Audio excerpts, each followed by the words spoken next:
નમસ્કાર મિત્રો, એક સવાલ છે અને સાચો જવાબ આપજો।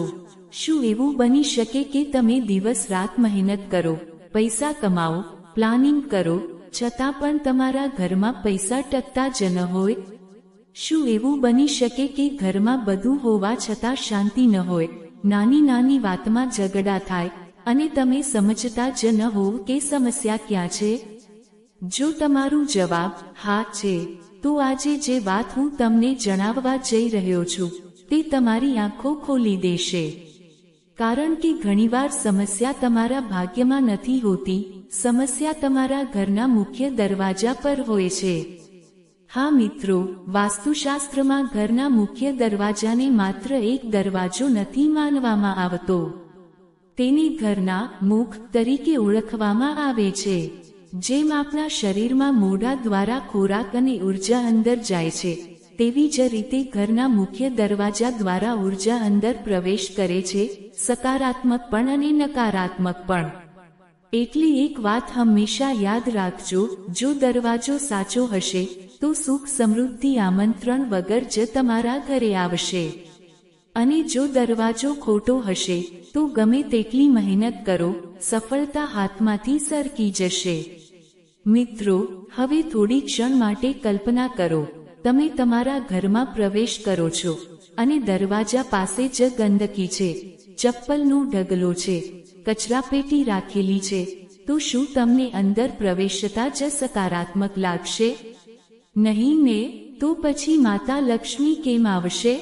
વાસ્તુશાસ્ત્ર અનુસાર જ્યાં ગંદકી હોય છે ત્યાં નકારાત્મક ઉર્જા સૌથી વધુ એકત્ર થાય છે। એટલે સૌથી પહેલો અને સૌથી અસરકારક ઉપાય, તમારા મુખ્ય દરવાજાને હંમેશા સ્વચ્છ રાખો। દરરોજ સવારે દરવાજા પાસે પાણી છાંટો, થોડી સફાઈ કરો અને તેને સુંદર બનાવો। આ એક નાની આદત તમારા ઘરની આખી ઉર્જા બદલી શકે છે। હવે વાત કરીએ એક એવી વસ્તુની જેને આજકાલ લોકો ભૂલી ગયા છે, ઉંબરો। જૂના સમયમાં દરેક ઘરમાં ઉંબરો ફરજિયાત હતો, કારણ કે તે માત્ર લાકડાની પટ્ટી નથી, પરંતુ એક સુરક્ષા રેખા છે। તે નકારાત્મક ઉર્જાને અંદર આવતી અટકાવે છે। આજના સમયમાં લોકો સ્ટાઇલ માટે ઉંબરો દૂર કરી દે છે, પરંતુ સાથે સાથે તેઓ પોતાની સુરક્ષા પણ દૂર કરી દે છે। જો તમારા ઘરમાં ઉંબરો નથી, તો તમે સરળ રીતે એક નાનો ઉંબરો બનાવી શકો છો, અને જો તમે દરરોજ સાંજે ત્યાં દીવો પ્રગટાવો તો તે તમારા ઘરમાં દૈવી ઉર્જાનો પ્રવેશ કરાવે છે। હવે એક શક્તિશાળી વાત, શુભ ચિહ્નો। તમે ઘણીવાર જોયું હશે કે લોકો દરવાજા પર સ્વસ્તિક બનાવે છે, પરંતુ તે માત્ર એક ડિઝાઇન નથી, તે એક ઉર્જા ચિહ્ન છે। સ્વસ્તિક સકારાત્મક ઉર્જાને આકર્ષે છે અને નકારાત્મકતાને દૂર કરે છે। જો તમે દરવાજા પર કુમકુમ અથવા હળદરથી સ્વસ્તિક બનાવો છો, તો તે તમારા ઘરમાં આવતી ઉર્જાને શુદ્ધ બનાવે છે। આ સાથે તોરણ લગાવવું પણ ખૂબ જ મહત્વપૂર્ણ છે।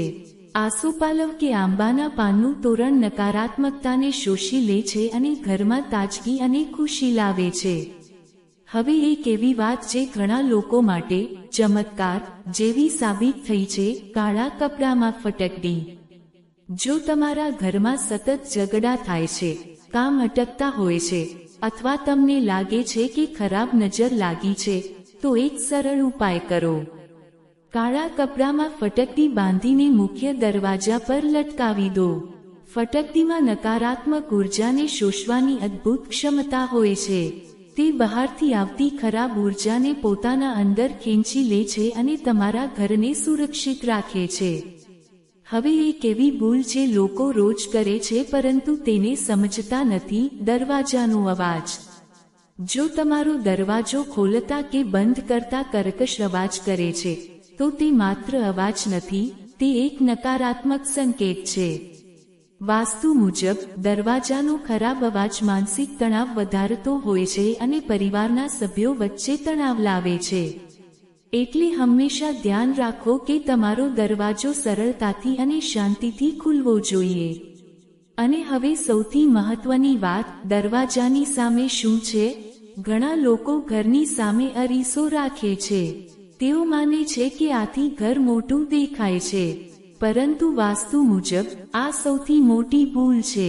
અરીસો સકારાત્મક ઉર્જાને પાછી ફેંકી દે છે, એટલે જે ઉર્જા તમારા ઘરમાં આવવાની હતી તે પાછી જતી રહે છે.